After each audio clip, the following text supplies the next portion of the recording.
Hey everyone, we're here with part 2 of the Stanley parable. Alright, let's get this underway. Going off the beaten path today and seeing what crazy things All of await his me. co-workers were gone. What could it mean? Stanley decided to go to the meeting room. Perhaps he had simply missed a memo. Oh, please. Are you really just doing this for the achievement? Click a door 5 times. Is that all that you think an achievement is worth? No. I can't just give these merits away for such little effort. A measly 5 clicks. Now suppose you were to click the door 20 times. I would say that's the kind of effort that warrants recognition.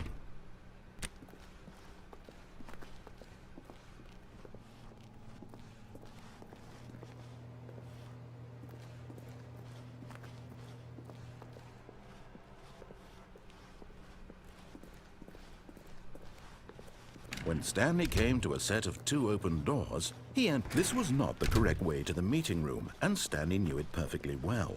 Perhaps he wanted to stop by the employee lounge first, just to admire it.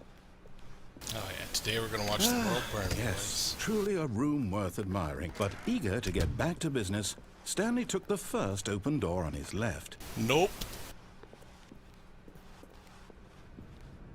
Stanley was so bad at following directions, it's incredible he wasn't fired years ago.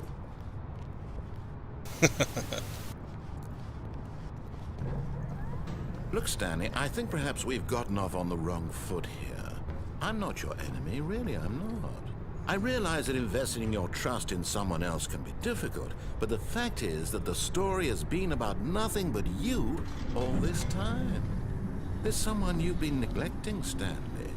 Someone you've forgotten about. Please, stop trying to make every decision by yourself.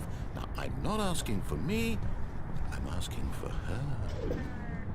This is it, Stanley. Your chance to redeem yourself, to put your work aside, to let her back into your life. She's been waiting.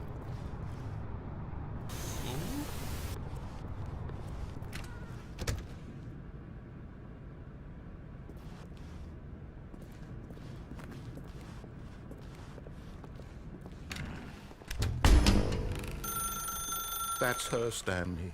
You need to be the one to do this, to reach out to her.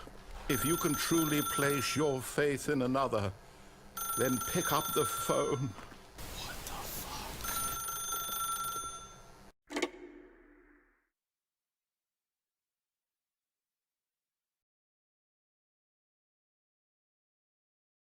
Oh, Stanley, is that you?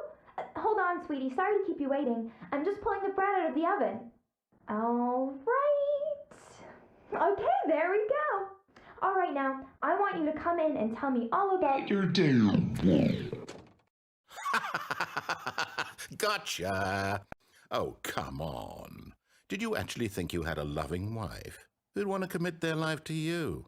I'm trying to make a point here, Stanley. I'm trying to get you to see something. Come inside. Let me show you what's really going on here. Eat a dick. Sorry, but you're in my story now. Oh. This is a very sad story about the death of a man named Stanley.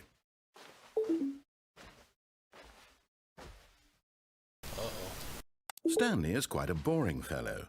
He has a job that demands nothing of him, and every button that he pushes is a reminder of the inconsequential nature of his existence.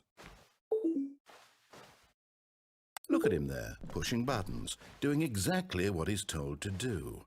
Now he's pushing a button. Now he's eating lunch. Now he's going home. Now he's coming back to work. One might even feel sorry for him, except that he's chosen this life. No.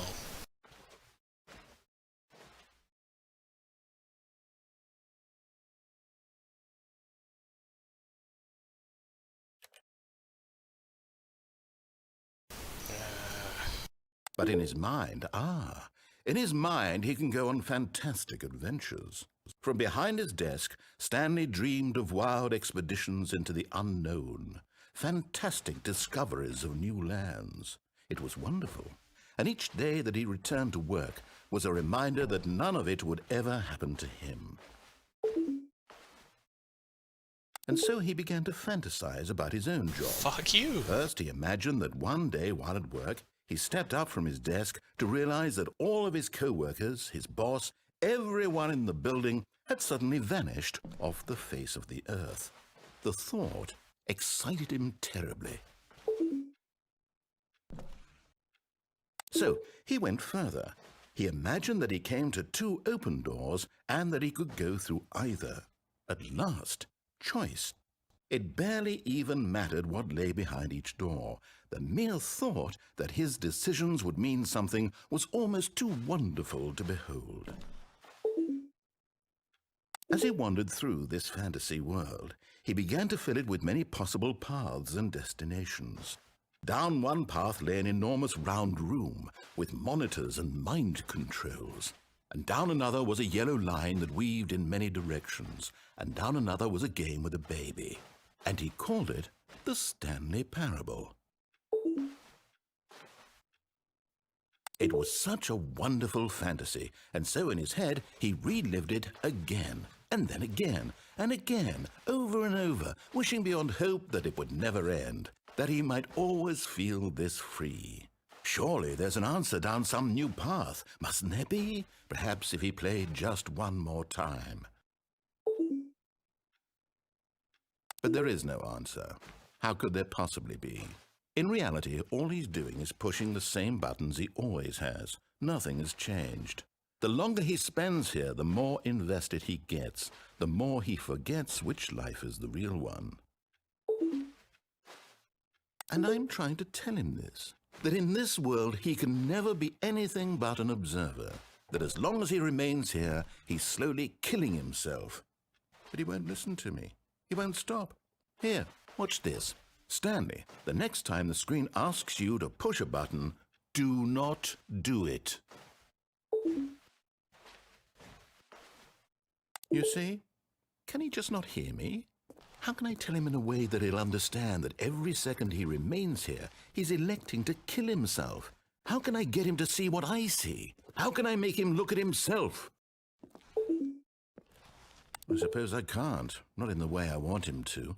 But I don't make the rules. I simply play to my intended purpose, the same as Stanley. We're not so different, I suppose. I'll try once more to convey all this to him. I'm compelled to. I must. Perhaps, well, maybe this time he'll see. Maybe this time. And I tried again, and Stanley pushed a button. And I tried again, and Stanley pushed a button. Oh my god. And Well, that was dark.